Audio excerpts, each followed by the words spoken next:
welcome, sir. And oh my goodness, you have not changed a bit. Amen. We have not seen each other for maybe 2-3 years. I'm going to tell the story, Bishop. I'm going to tell the story. All right, okay. Come on. Stand right here with your husband. He's going to talk now. He's only got a minute. Really. We got 20 years experience. Okay, all right. Golden Gates, it is so good to be here with you today. Me and this man, your bishop, we have a strong relationship.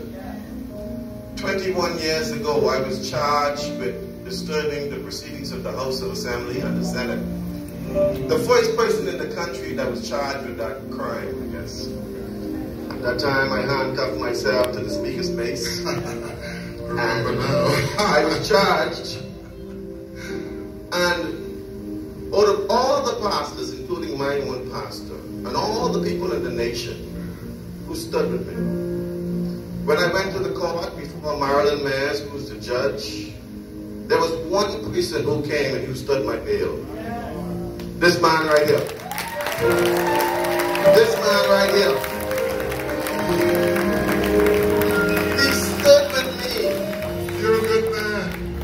He didn't know me, but he stood with me. Amen. And so you don't know how much you mean to me, Bishop. And a lot of you probably never heard that story before. We got to tell the story. Yes, you did. That when we stood up against injustice, there was one person who came to my court case and signed my bail. It was Bishop Ross Davis.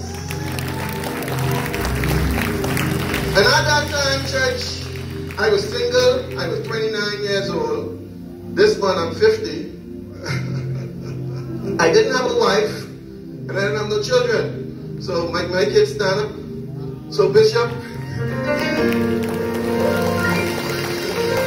they are your children. Thank you. This is your family. Wonderful. I want you to come up here so we can pray together. Because you stood with me, Bishop, God has been able to bless me.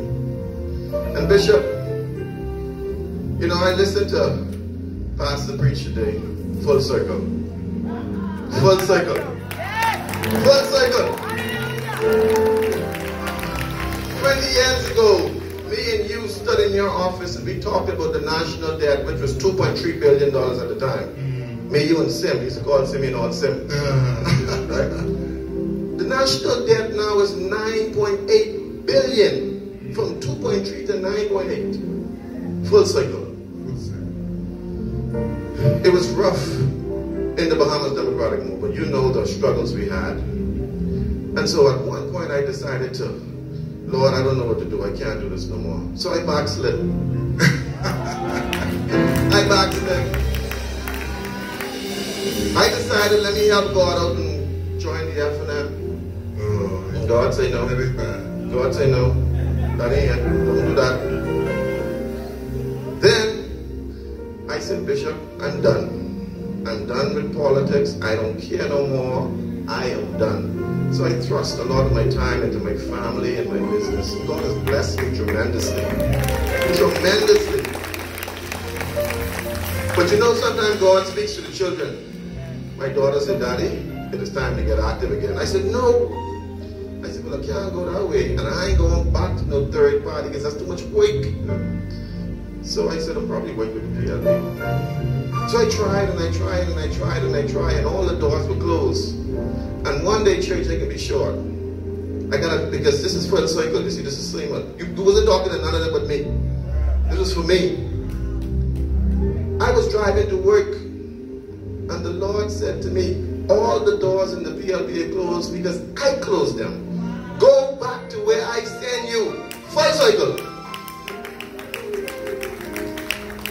And I'm just like Gary Behemoth. No, I ain't going back there. And so in the BDM, I said, Lord, if I do this, I need you to send me fishers of men. Lead us, that we can change this country. And then, Bishop, I decided to pray. I went on a 3-day fast. And I said, Lord, I don't know what to say. I don't know what to do. And he said to me, Cassius, you are not the only person I am talking to. Go. I am speaking to hundreds of Bahamians. who know we need a change. Full cycle. So I said, nevertheless, not my will, but your will be done. So your message, Pastor, was about my life and why I'm here today. Because we need a change. The same way this man who didn't know me took a chance, stood by me, and look what came up. It's time for you to take the same chance, do something different. Because from our country right now, how many days me and you sat in your office praying about the state of our nation? And it has only gotten worse. And so for me, I'm going to dedicate my life again to the fight, to the struggle. Because we have to bring change to this country. So I make a pledge to you today, like you pledged to me. You stood with me. And I'm going to make sure that we restore the dignity back to this country. My pledge to you, Bishop, is that the Bahamas will be #1 in everything. As long as God gives me breath, I'm going to make sure that we're the best in education. We're the best in sports. We're the best in healthcare. I'm going to make sure fight. And I need you to join us to make sure that it's Bishop's work. He stood with me when I was 28 years old, a young man, no family.